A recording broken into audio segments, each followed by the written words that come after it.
Hello, everybody. Just a nice little millennial pause for you there. Thank you so much for joining us today for this session, See It Blocked, See It Caught with DNSFilter and Blumira. I am Zoe Lindsay, part of the marketing team here at Blumira, and I am joined by two esteemed guests.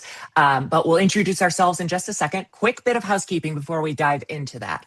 Hopefully, you are able to see and hear me as well as see the slides that are being shared. If that's not true or if that changes as we go through today, please add your feedback in the chat window, which Amanda, I promised that I would make it so you could chat with people, and then I totally didn't do that. I was So just gonna please, say.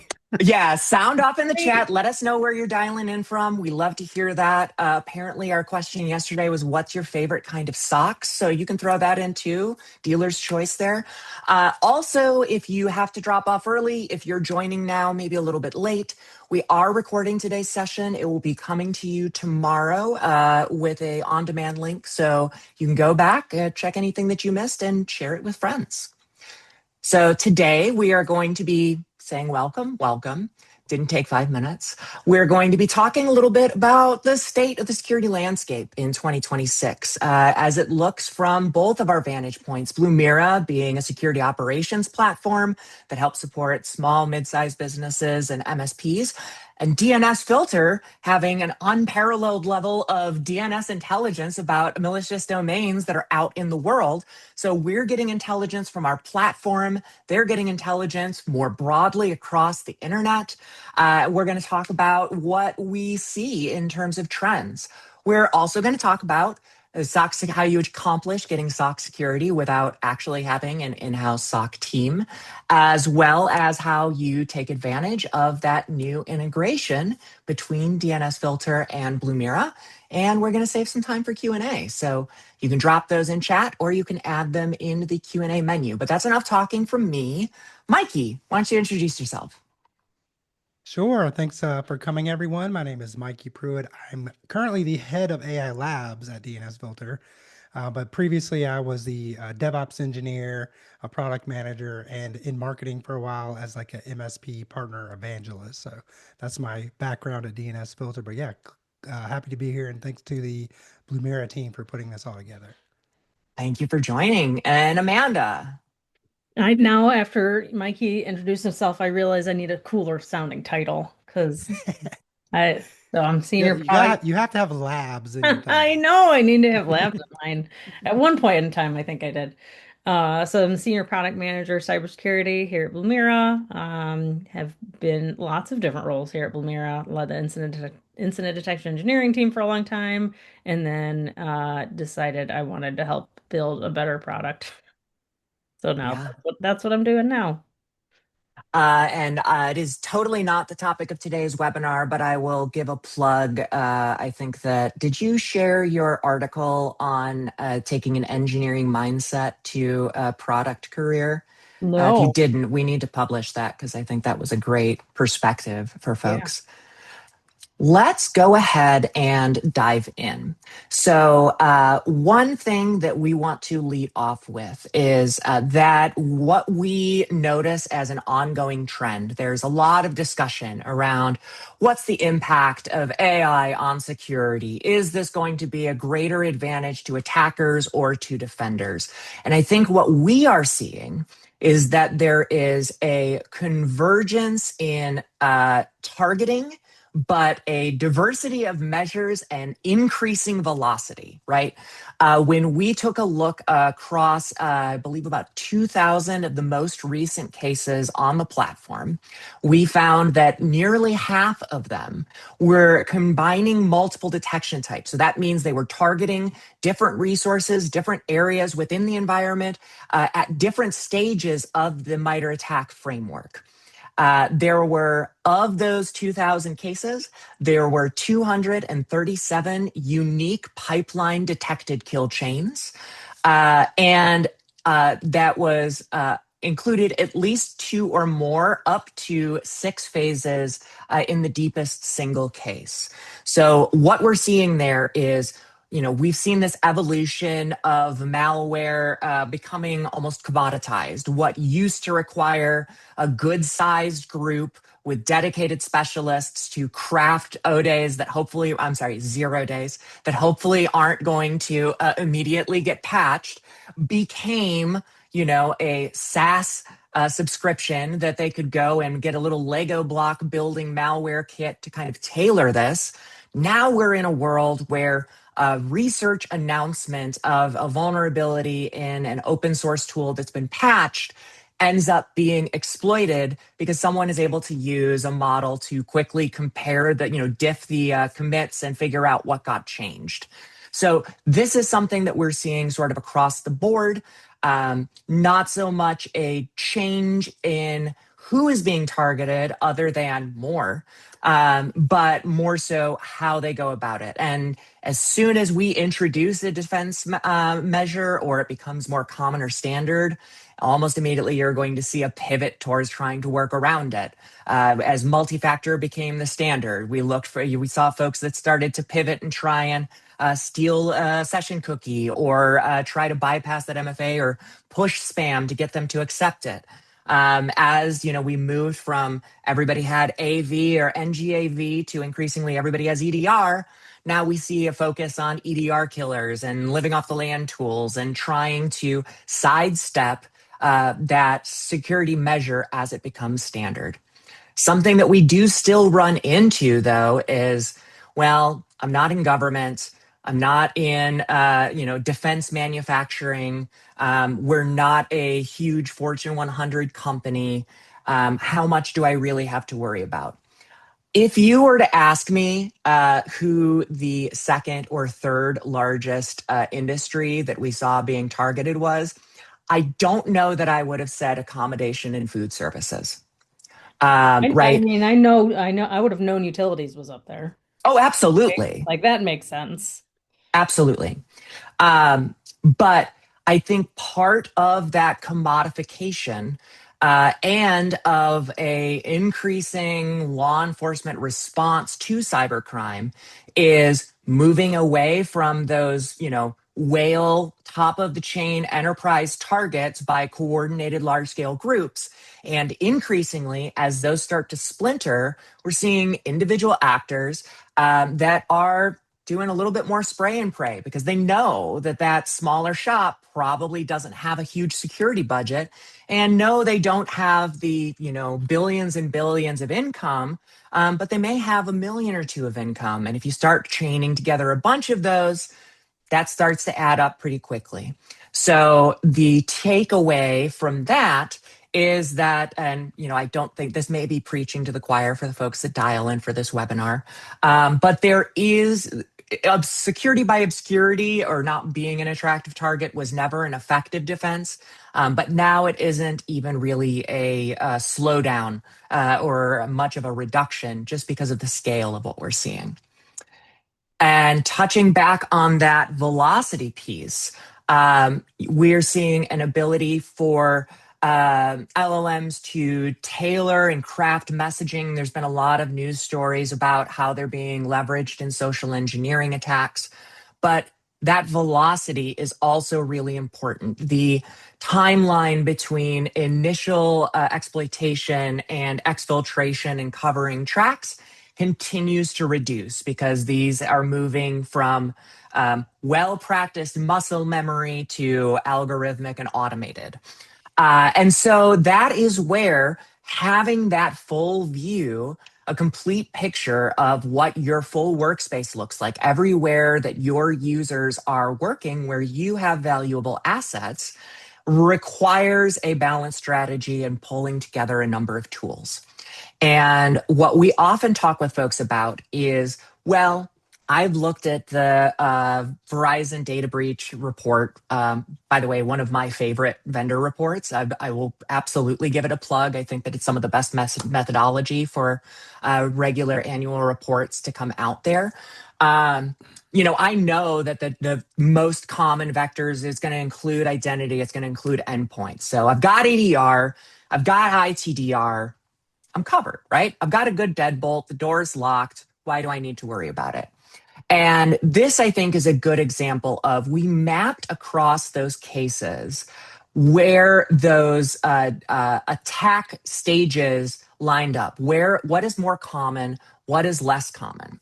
And I put together this chart that shows what that EDR and ITDR core service protection is going to do a great job of covering, where it is going to give you partial visibility, and where you truly need something like a SIM, like dedicated DNS filtering, to be able to get that early awareness, right?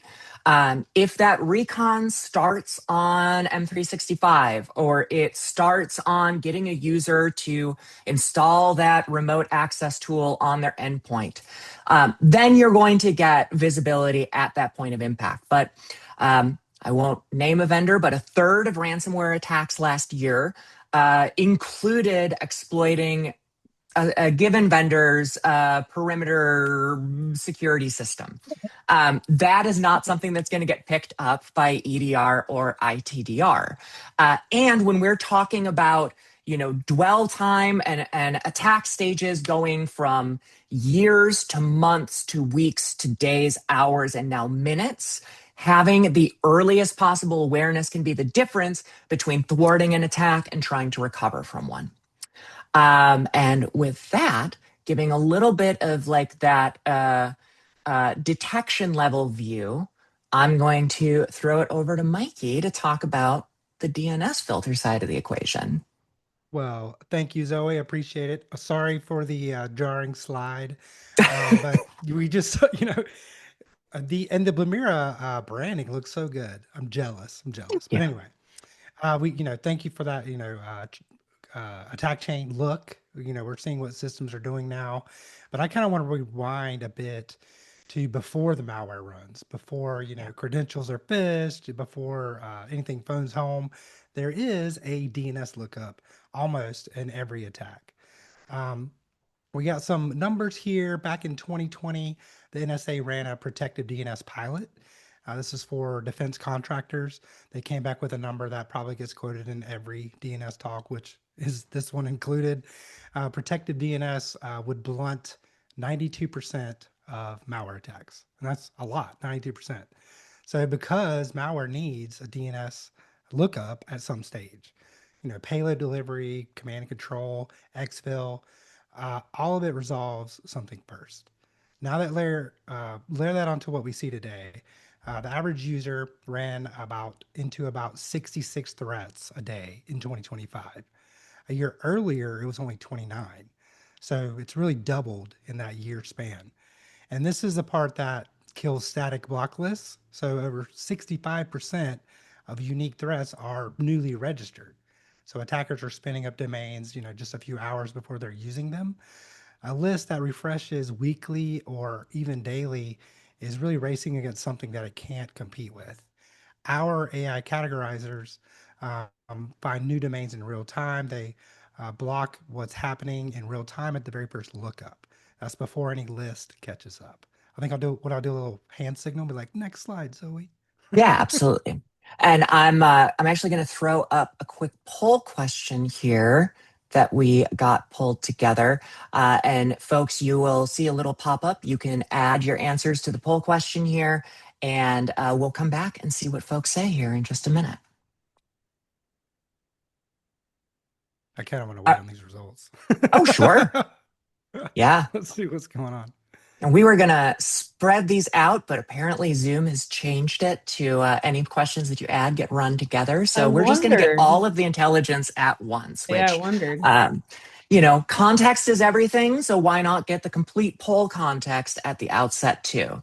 I'm going to start giving people polls before they join. Yeah, right. I always feel like a horse race announcer anytime I'm looking at these kinds of polls. It's like, all right, and AI ML powered DNS filtering pulling out in front with 60% of respondents. But coming up right behind that, we've got a mix of in second place is a mix of tools without clear strategy. And then rounding out the remainder is relying on upstream ISPs or routers, as well as in that last spot, static fire list or firewall, or static block list or firewall rules. Routers. Yeah. Anyway, thank you for the poll results, Zoe. But I do want to kind of, size this. What does DNS filters surface area look like? Our 2026 annual security report is built on 52 trillion DNS queries, trillion with a T, so a bunch. Threats were up 30% year over year. Day-to-day networks handle over about 200 billion or 250 billion queries, and we block roughly 7%. And that works out to more than 235 million threats blocked every day by DNS Filter. Like, great job. So, two numbers on here kind of deserve a second look. 6 billion AI queries in 1 year. AI is at the top of everyone's mind right now. And just wanted to point out that that is shadow IT showing up in DNS logs. And that is long before there's any billing request or anything like that. But hold on to that AI thought. I'm going to get back to that in a bit. And then the last number there, 10 days. So on average, we block threat domains 10 days before competing feeds even find them. So that's 10 days where you have more protection while you're waiting on someone else is waiting on an update. And then, yeah, right slide. So, what is DNS filter? For anyone meeting us for the first time, hello, nice to meet you. For every customer we have here, thank you for being a customer and showing up. We are the secure DNS layer, purpose built for MSPs and lean IT teams. Protection lives either at the network level or on every endpoint, and that kind of provides value from the get-go. Super easy to deploy, all that stuff. There's four things on this slide, and the third one kind of matters most for the day today, but I'm going to go through them all. So prevention at the DNS layer. The payload never really arrives on the endpoint. There's nothing to quarantine. There's nothing to clean up. So, and then AI-powered threat intelligence. That's what I mentioned a minute ago. We categorize billions of queries with our AI, our in-house engines, and then telemetry. Every allow and every deny becomes a like detection signal. So keep that in your head because that stream is exactly what we're going to pour into Blumira in a few minutes. So your prevention layer doubles as a detection sensor. And CyberSight, that's our user behavior analytics, user to activity forensics, threat trends, and clear view of shadow AI and shadow IT. And 45,000 organizations run on this today. And Mikey, we got a comment that your mic is coming in a little soft. If you're able to boost the input on that. And I'll say I noticed that you are also a team that is working with lean IT teams and partners. And man, I want to meet the vendor who solely works with lavishly staffed and well-funded security teams. Like, I can where's point you, I where's can that point you to a demographic? few. Okay, all right. Let's get them in the mix too. But yeah, I think that it's all about having tools that are going to accelerate the efforts that you're putting in rather than kind of give you one more thing to keep track of, and be able to do that proactive and prevention for you. Yeah, raise your hand if you're well staffed and budget is no object. Right? So because every DNS request in your environment flows through DNS filter when you're a customer, that same layer gives you more than just threat blocking.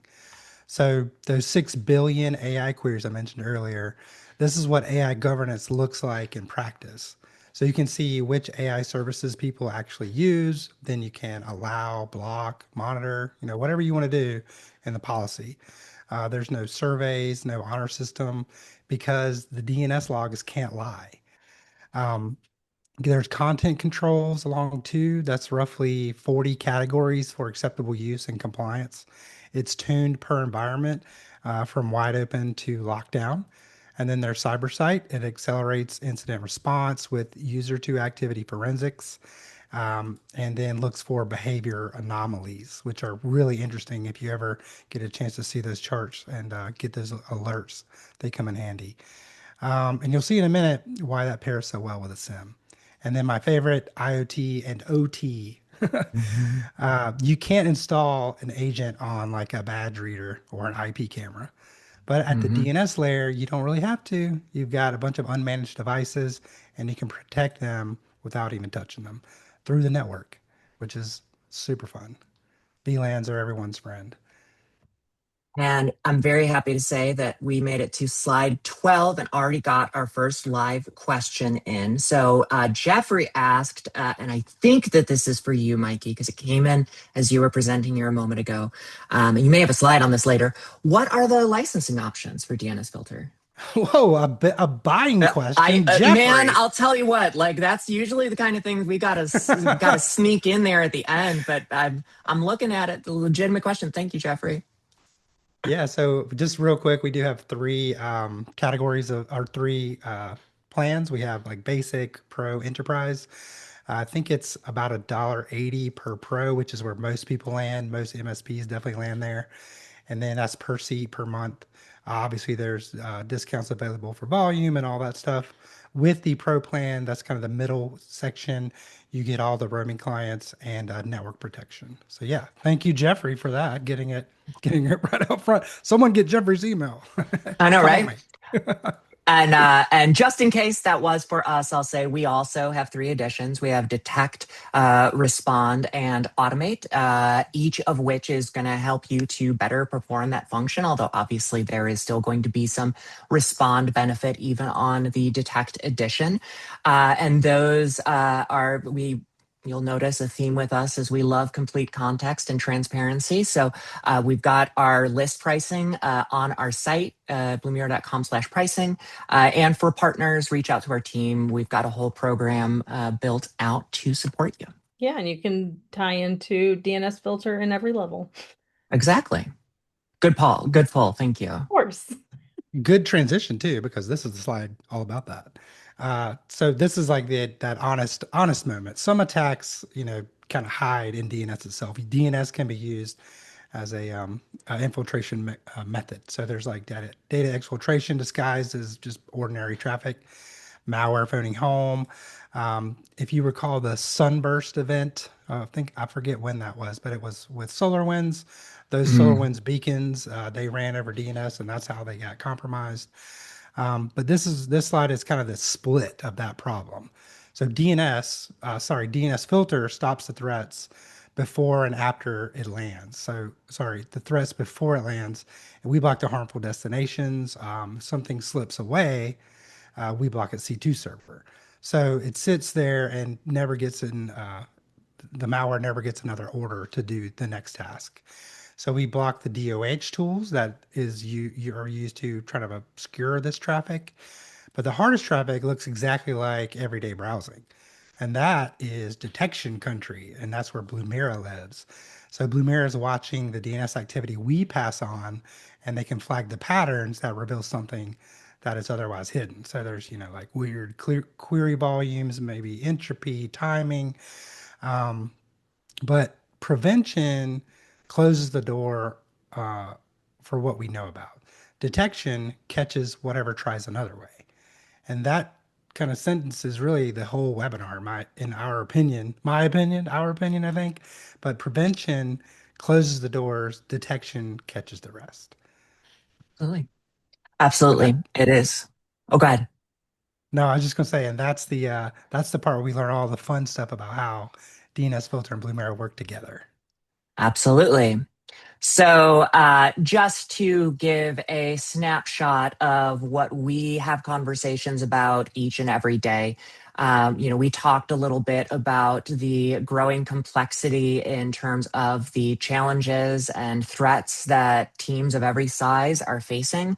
There's also a explosion in complexity of the stack. This is nothing new, but folks that were in this industry, 25 years ago, they had to manage their servers, their desktops, laptops, and have a good AV and firewall strategy. And they had a lot of the basic bases covered. Now you are dealing with a perimeterless environment. You've got dozens or hundreds of cloud applications tied in alongside with the actual hardware and software that you're running directly. And it's constantly evolving, constantly changing. especially right now. We're, seeing kind of that explosion in innovation happening right now. And unfortunately, there hasn't been a hockey stick hiring change to keep up with that complexity. Oftentimes, it's the same team that was dealing with a much more straightforward environment, just trying to keep up. And you now have to be a expert in DevOps, yeah, as well as IT, as well as security. There's not enough head for all of the hats that the folks that are on this call usually have to wear. So, how do you get in front of that? How do you avoid chasing after every event in your environment that might actually represent a threat? And that's something that we've been really focused on. And that skipped way too many slides ahead. But Amanda and Matt and I had a ton of conversations about this in the lead up to the release of Kindling, which was our last major release. And it was a major shift in how we approached detection and response. Previously, the goal was finding the right balance between specific enough to avoid false positives, fuzzy enough to detect new activity that has the shape of recognized behaviors or recognized previous attacks. And at the volume that we're talking about, at scale of all of the services that are in use, if you want to actually be able to get that early visibility, you're going to have to look at some fuzzier signal, and that becomes overwhelming. And what we found is, you take something like consent to application granted, which there's going to be plenty of folks that are legitimately using. We're going to see that happen pretty frequently. It's also one of the first things that an attacker is trying to establish persistence and gotten access to one of those accounts is going to do. So how do you solve that problem? Making sure that you're looking not at all of the signal, but at the signal that you actually need to worry about. And that was the shift and pivot in our approach that we introduced with Kindling was context. We can perform auto triage as telemetry is coming in. And rather than giving you a notification on each and every event that happens, every alert that is, or every finding that is created, we're going to go one step further and we're going to correlate that activity. We take a look at your historical logs, how similar findings have been resolved before. Is it typical, based on your organizational fingerprint, the patterns of activity observed recently over your company's environment? Does this align or is it anomalous to that activity? And cohort comparison. If we see a rise in attacks that are targeting healthcare organizations, that's going to be one of the elements that's put into that calculus of, does this represent a validated case or is this likely benign? And so that is the shift that we made is trying to focus on answers over alerts rather than showing everything and hoping that the right needle in the right haystack surfaces when we happen to be looking at the dashboard. Instead, we're setting up a system where if you get an alert, you know that you need to go and log in and check it because it's already been validated, that context has been correlated, and it actually merits your time to respond. And ultimately, that helps to prevent more incidents and quickly stop incidents that do arise because the practice pattern is not being annoyed at something that didn't need your attention. It is getting the information that you needed right at the time that you needed it.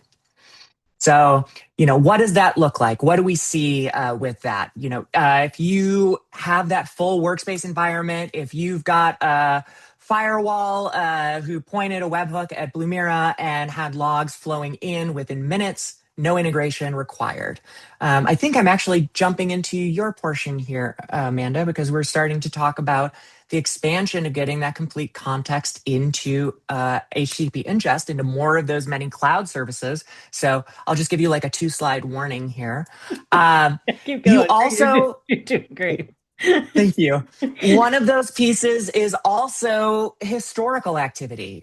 Back before we had SIM, SIEM, SIEM, however you want to say it, we had SIM and SEM. One was your running stream of current activity. One was the vault where historical logs are stored. Somebody had the brilliant idea that, hey, if something happens and we're trying to figure out what, we're probably going to need to look at both of these things. So it's not just about getting notified of what's happening at that moment in time. You need to be able to look at that history. So we are able to do a complete retention of all logs, all sources, depending on the edition that you choose for a full year, which is very important for a lot of folks that are dealing with compliance requirements. You've got a centralized view. The more sources that you have to check, the more inboxes or ticketing queues that you have to platform hop between, the more likely it is that something starts to slip through. So as you're able to pull those things in together, you're going to be able to get that complete view, and you're going to be getting more complete context that our triage is going to be able to help you identify those where what does slip past those preventative measures wherever it arises in your environment. And, those gaps can really bite you. Because if there were vendors in the past that we didn't support for cloud-based services, that introduced a blind spot. And the value and effectiveness of a strong SIM solution is getting that complete picture. So we knew that we needed to make a change. We didn't want to force our customers to work around a gap by bridging together multiple services. So that's where HTTP ingest comes in. It gives us a very quick way that you are able to, in a few minutes, start to integrate those other cloud services as long as they have a web accessible endpoint to communicate with. It happens through a secure credential. We'll see a little bit more about that in just a moment when we flip over to our demo. But this means now you're able to pull more of those tools in immediately without the delay of a cycle of putting in a feature request for a new service and then getting an update when it's available. You are getting that full retention and detection on those other services. And you're able to do it, without having to wait on some like concierge support from us, which we love to do. But we are one team of people, and so we want to make sure that you're able to do it at scale. Yeah, we've actually even seen people use it for devices and services and software applications that don't even have that web point accessible, and just creating their own. So Hey, that's been real interesting too, just to see what people can build on their own and just shipping us all kinds of logs now. see, and my favorite thing about webinars is that I actually do get to learn something too, because I didn't know that we had folks that already did that. Oh yeah. Yeah, I checked the other day. There's just like a bunch of things I didn't even know were possible. So I'm going to hand it off here in just a moment to talk about how ingestion has changed from how it was done before we go to the demo. But first, one more question for you, Mikey. We got another question in asking if your monitoring and preventative services can be applied at the VLAN level as well as like WAN traffic. Yeah, absolutely. So you can deploy an entire network and just have one flat policy, or you can have policy for each VLAN, which comes in really handy with that IoT side of the house. Those pesky refrigerators that that are talking to who knows what, getting compromised, all that stuff. So yeah, you can absolutely do it on a VLAN. Awesome. All right. You know what? We talked a little bit already about what the old world and the new world here looked like. Show me the money. What's it look like here? You want to narrate us through this, Amanda? Sure. I hope it plays well. It did on my. Okay, here we go. So it's a really fast demo. See, it's a minute and 12 seconds. In here, you can add ingestion sources of all different kinds. So in this one, we'll pick DNSFilter. It gives you what the URL and the token is. So when we head over to DNSFilter, I did this real fast. We do I was HTTP going to say, do you need me to slow it event. to like zero point 0.5 Yeah, speed? right. And then you just configure a data export over HTTP event collector and DNS filter. And then there are the two spots here. You put the URL, and then you go back and copy the token, paste that in there. You verify and test it. I already sent some logs. It is the fastest integration I think I've ever set up ever. We go back here and you can actually see in here, you can view the logs, you can generate new tokens, you can put some notes, you can see who it's created by, and then you can also go in here and automatically see the logs that are coming in from that integration. So, yep, that'll complete, and there we are. Fastest integration ever, like a minute. Um, Faster than I could talk about it. Gonna say. So at launch, we knew that we wanted to work with some of the top vendors that our customers have been asking us for support for, DNSFilter being one of those vendors. I believe we had 20 native integrations to go along with the Ish. ingest launch, Yeah. including DNSFilter. Do you want to tell us a little bit about how this is going to continue to evolve and we're going to expand on it? Yeah, and we'll keep continuing to evolve. So yeah, like Zoe said, like DNSFilter was one of the big ones that we had as requests. We have a lot of similar customers across just based on what we serve the market. It's very similar size organizations and problem sets that we're solving. And yeah, so we just went through, looked at what all of the requests were, and it was actually fairly simple. It was more difficult me testing all of those to make sure that we were getting everything in there. But it was also really easy for you all to give me a test account. So you were, and jump on this webinar. So it all worked out really, really well. And honestly, the more requests we get, the more vendors we get. Like I said, there are integrations now in our HTTP ingest that I never even thought were possible. People are just writing their own scripts and endpoints and cloud functions and whatever, and just starting to send us as much as they can. And that gives us a lot of information, right? It tells us what bespoke integrations to build with new products that we're releasing here coming in the future, what outbound action, automation, orchestration, all of those kind of things that we want to build in natively just based on the kind of, data that you want to send and want to get visibility into. And then Uh, another thing that okay. we added that is the third part of this is just silent failures. One of the things that can be really super annoying is when you have an integration go down, you have a firewall go down, you have endpoints that for some reason stop logging. We added the ability for every single one of these to be alerted independently. So you can go in there and just know if you've not received alerts or not, which ties to a couple different compliance standards. As I've started to dip my toes a little bit into experimenting with development myself, one of the mantras that has just been like on loop is a silent error fails twice, right? Like you Yeah. want to know when those things are happening.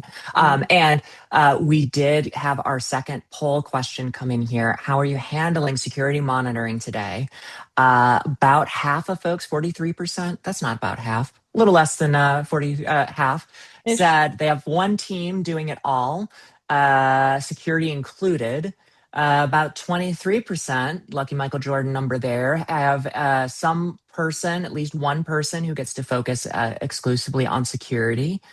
Same number have outsourced or are doing co-managed security with a MSSP or a partner. And then we've got about 10% of folks that are actively in the process of looking for a better approach. And so reach out. We can help get you answers and reduce alerts. There's a theme. So let's like anchor this. We've talked about in abstract what the capabilities are. And by the way, it warms my heart to hear about folks kind of hitting the ground running and making their own integrations because coming out of an evangelist role in a previous life myself, like I'm all about the community. I think that it takes a village to keep us all secure. And so that kind of like crowdsourcing and giving folks the ability to extend those use cases, tailor to their needs is a beautiful thing. So this is a actual example of the timeline of a attack that we were able to identify for a customer.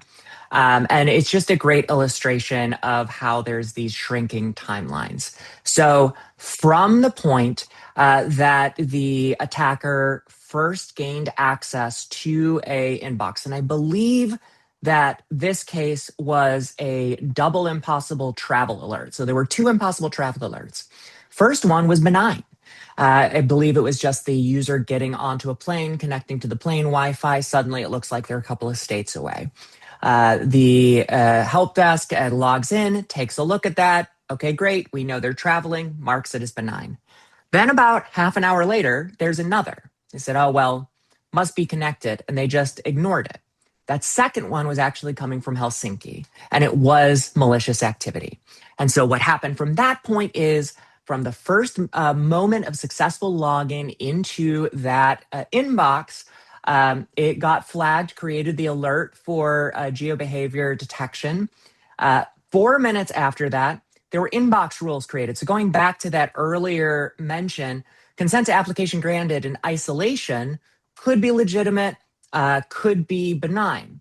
If we see a detection coming up shortly thereafter for a new inbox rule created, now it's like 90+% malicious, right? Because the first thing they're going to do after that they are able to get that persistent access is try and make sure that as soon as they start spamming folks out, that legitimate user isn't going to start getting push notifications on their phone. Then from minutes 10 through 25, they targeted sending out 32 emails with in that interim, by the way, those minute 4 to minute 10, they were searching the inbox for anything related to balance, invoice, receipt, billing, net terms. Then they sent out 32 emails impersonating that vendor with fake invoices and hoping to get some bites from their client list. And then in the 5 minutes after that, with those messages sent, they disconnected, deleted the activity log, and they were out the door. So minute 0 to minute 30. Now, if we were able to get earlier visibility on that, if that user had been connecting through a local network, if that user had not just ITDR, but had protection on the endpoint where they initially had those access credentials captured, that can give you an extra 5 minutes, an extra 10 minutes. When we look at that on the scale of a 30-minute attack cycle, that is like a third more time to identify and to respond. So, Mikey, what does that look like in this world if they have DNSFilter set up alongside Blumira? Well, this is a great story we have that kind of highlights this very well. So our friend and customer's name is Matt Chambers, runs an MSP named FixFinder. He's like the security focused MSP. One of his clients has like a 200-person remote research firm. An analyst at that firm clicks like a fake CAPTCHA. It was like a malvertising site. If you ever seen like Google listings that look kind of weird, this is one of those things. Well, on that malvertising site, they had a PowerShell. They tricked the user into using PowerShell to fire outside the browser, and it was trying to download Luma Stealer. So after the after hours alerts came in and they read benign. So the EDR just was like, yeah, it's clean. Email logs also like clean. No big deal here. And that's the kind of night where, most people kind of shrug and just go back to dinner or sleep, whatever time it happens to be. But not our friend Matt. He actually opened up his laptop, looked at the DNSFilter logs, and isolated into the 2-minute window of when this event happened. I don't know, I didn't talk to him myself, but it's like he was curious or suspicious and he wanted to go find out. So he found the 3 domains involved. They were a very new domain, an uncategorized domain, and then the malicious LumaStealer domain.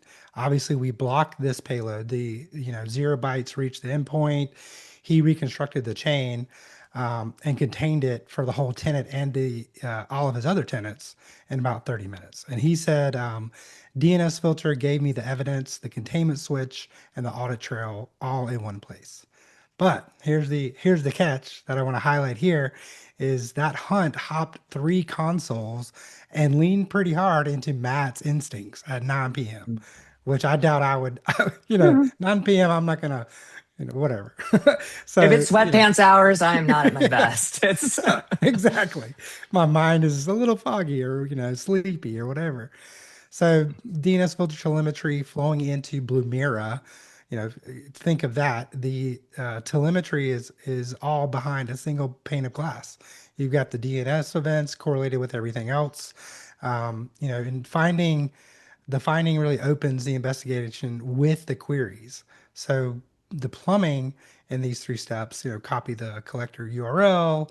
But anyway, the attack would be mitigated or at least observed a lot easier through the DNSFilter Blumira companion system that you can build yourself.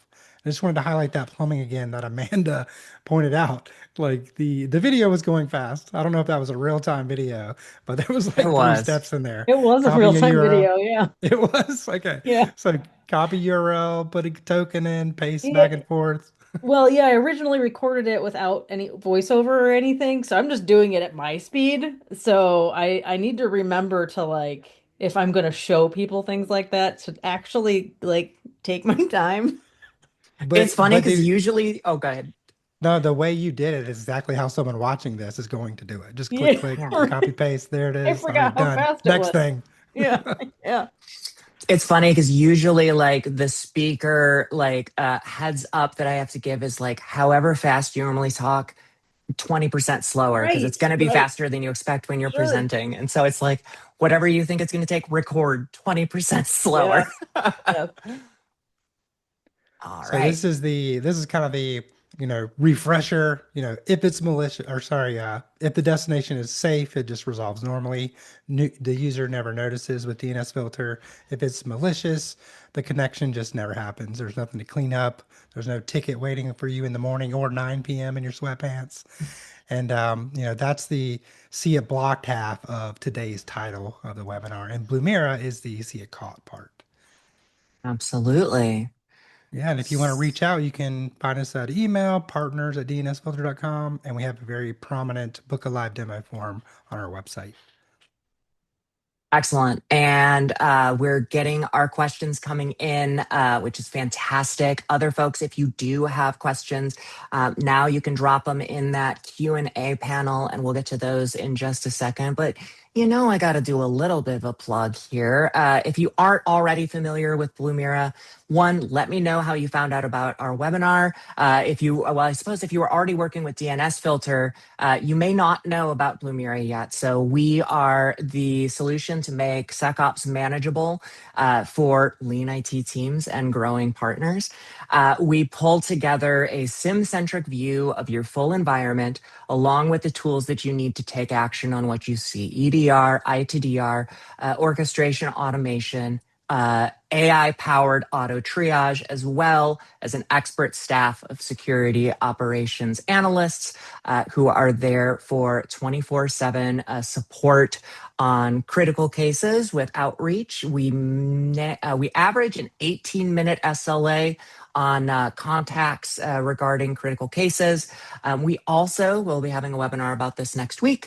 Are now going to make SecOps managed as well with Blumira Managed. If you want to have that first response coverage, we now have that available too with a 30-minute SLA.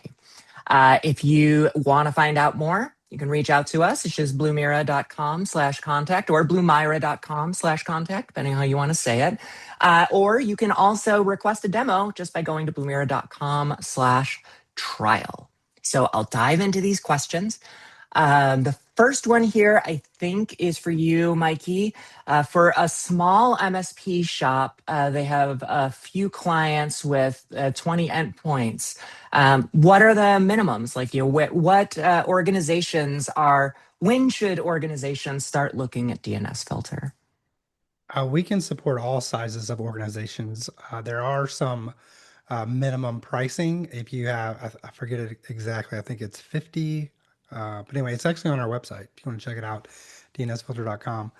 But you can work with DNS Filter at any size, really. We have very large customers, very small customers, even some home users use our platform, which I find odd, but they like the value in it. So there's a plan for everyone, for everyone's needs, and there's a salesperson that can surely work out some numbers with you to make it work for you. Excellent. And on the Blumira direct side, very similar. 50 folks is really where we start to be a real accelerator there in the ability to cover the environment. Obviously, on the partner side, it works a little bit different because we're not talking about one environment. And so there's a little bit more tailoring to fit that business model. If you reach out to our team, we'll be happy to break it down for you. Then The last two do kind of go together. yeah, Those I two was going to say, you questions. want to take So those? yeah. So basically, are there any costs for the export from DNS filter into Blumira? Are there any different costs or anything like that? It's all included in your license. So pretty much every license that we sell it includes that functionality.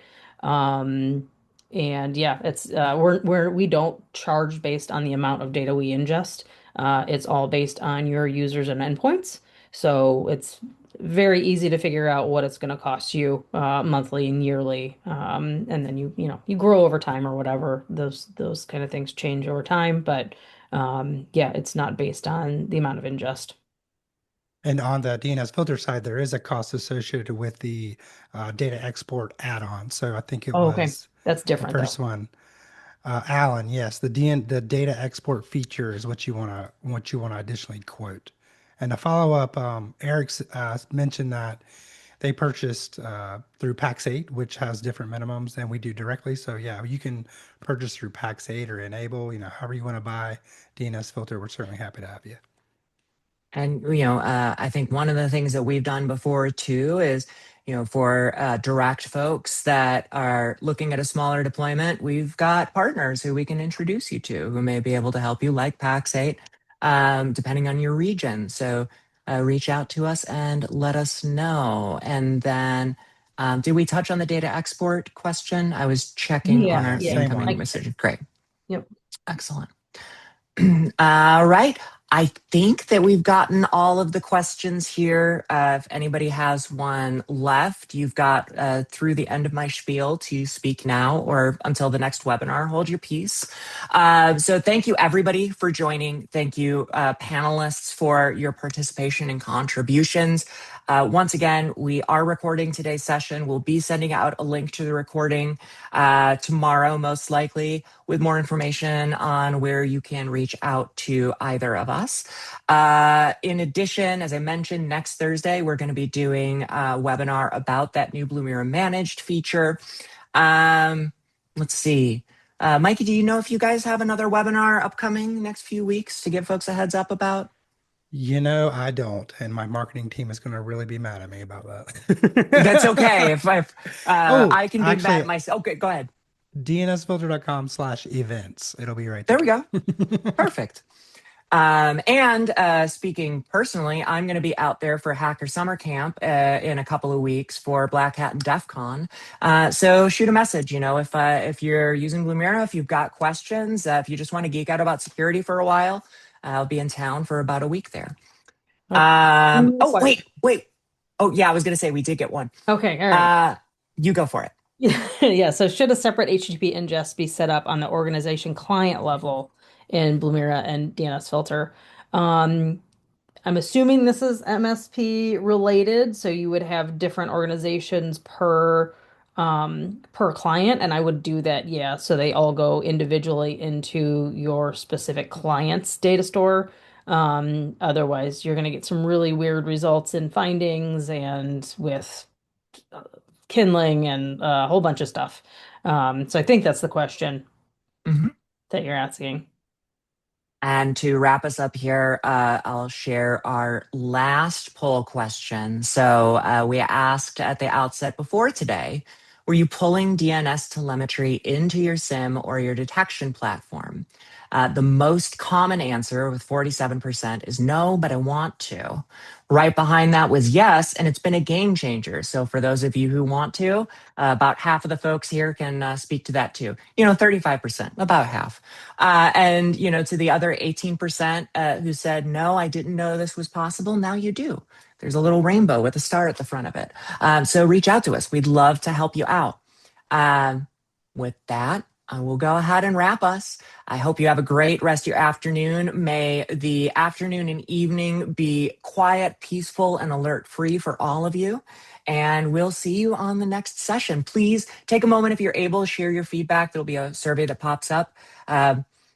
Much as I like hearing myself talk, we want to make sure that anything we're doing here is tailored to the questions and challenges that you're facing and need to answer. So let us know what else you'd like to see. It does have a big impact on what we schedule for our program. Thank you very much, everybody. Hope you have a great afternoon. And we'll be talking to you soon. Bye-bye. Bye. Bye.